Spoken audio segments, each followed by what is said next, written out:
nampak ayam lah kat sini. Sedapnya, nampak menyelerakan lah. Ya, Syafiqah, buat apa tu? Oh, saya ni Ustazah, tengah jalan-jalan nampak pula ayam ni Ustazah. Oh, tunggu dulu Syafiqah. Ya. Kita kena pastikan makanan yang kita ambil ini mestilah makanan dari sumber yang halal dan juga baik. Jadi sebelum kita ambil makanan, contohnya ayam, pastikan ayam ini disembelih mengikut syariat Islam. Oh, macam tu rupanya. Ya, betul.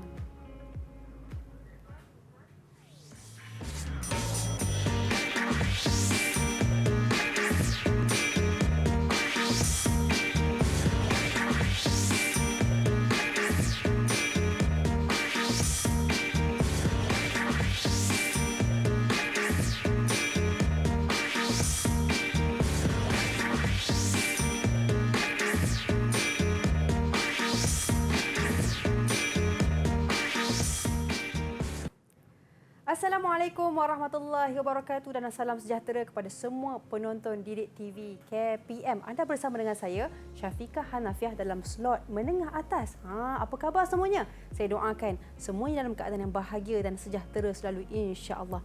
Hari ini menariknya kita nak membincangkan tentang topik pemakanan yang halal dan baik. Tetapi bersama dengan kita guru kita. Assalamualaikum Ustazah. Waalaikumsalam warahmatullahi wabarakatuh. Ustazah, apa khabar? Alhamdulillah sihat. Syafiqah sihat? Sihat, alhamdulillah Ustazah. Jadi Ustazah Wan Syakirah Wan Ahmad Rahiman daripada Kisas Kelang Selangor. Ustazah, cantik namanya. Kita nak tahu ni penjelasan daripada Ustazah mengenai dengan pemakanan yang halal dan baik. Jadi Ustazah, mungkin hari ni saya nampak tu Ustazah, menariknya tu. Ya Allah, sedapnya kan. Semua macam-macam lah makanan kat situ berwarna-warni. Jadi boleh ke saya ni kalau dapat ni depan mata, daripada pagi sampai ke malam lah makannya makanan ni. Jadi boleh ke Ustazah? Okey, sebenarnya makanan ringan macam contohnya apa yang kita lihat depan mata ni memang ramai yang suka. Tapi adakah ia cukup sumber-sumbernya? Contohnya protein, karbohidrat, lemak, vitamin. Adakah ianya cukup untuk badan kita? Tak cukup sebenarnya. Jadi dalam Islam kita perlu untuk mengamalkan pemakanan yang baik. Perlu ada sayur-sayuran, buah-buahan, dan juga sumber-sumber tenaga yang lain. Baik, itu dia berkenaan dengan pemakanan yang halal dan baik. Jadi sebentar tadi Ustazah, kita ada tengok ada ayam ni Ustazah depan mata kita dan kita dapat tahu dekat situ, Ustazah terangkan sebentar tadi bahawa dapatlah bezakan antara makanan yang halal dan haram. Jadi betul. Mungkinlah ada penjelasan lebih lanjut berkenaan ini Ustazah. Dipersilakan. Jadi dalam Islam kita perlu memilih pemakanan yang halal dan juga yang baik. Jadi kena bezakan di antara kedua-duanya lah, halal dan juga haram.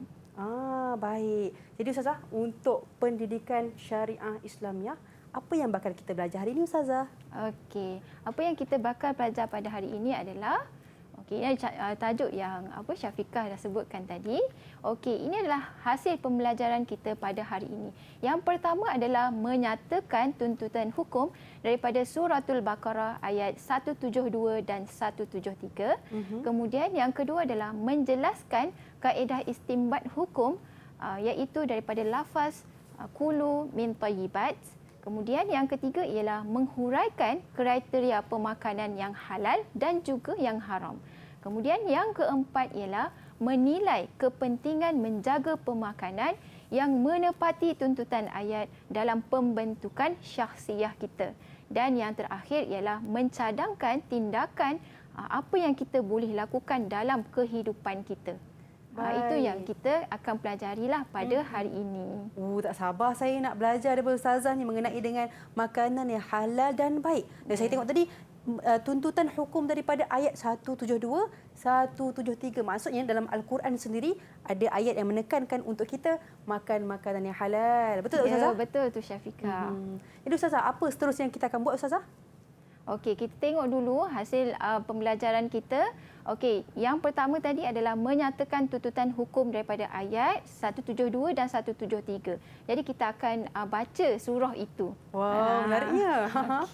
Boleh tak Syafiqah bacakan ayat ni 172 dan 173 ni? InsyaAllah boleh Ustazah. Kita cuba Ustazah. Kita cuba. Bismillahirrahmanirrahim. InsyaAllah saya nak mulakan bacaan surah Al-Baqarah ayat 172 hingga 173. A'udzu billahi minasyaitonir rajim. Bismillahirrahmanirrahim. Ya ayyuhalladzina amanu kulu min thayyibati ma razaqnakum washkuru lillahi in kuntum iyyahu ta'budun.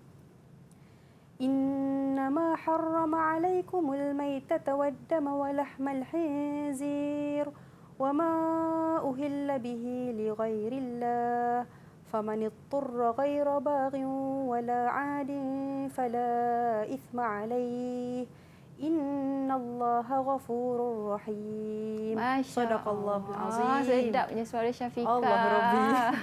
Okey, so Ustazah bacakan dia punya maksud pula ya. Baik Ustazah. Okey, untuk ayat 172, wahai orang yang beriman, makanlah daripada makanan yang baik, iaitu makanan yang halal yang telah kami kurniakan kepada kamu, dan bersyukurlah kepada Allah jika benar kamu hanya menyembahnya.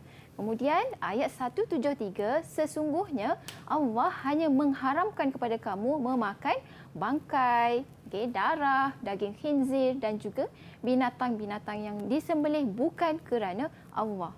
Maka sesiapa yang terpaksa memakan dalam keadaan yang darurat, sedang ia tidak menginginkannya dan tidak pula melampaui batas, maka tidaklah ia berdosa. Sesungguhnya Allah Maha Pengampun lagi Maha Mengasihani. Jadi kita akan pelajari inilah yang utamanya. Okay. Baik, itu dia utama. Saya lihat daripada ayat sebentar tadi pun penjelasannya, ya Allah, kan kita nampak ada apa makanan yang halal dan apa makanan yang tidak boleh dimakan oleh umat muslimin. Jadi saya yakin banyak lagi nak belajar ni, tapi sebelum tu kita berehat seketika, kita kembali selepas ini.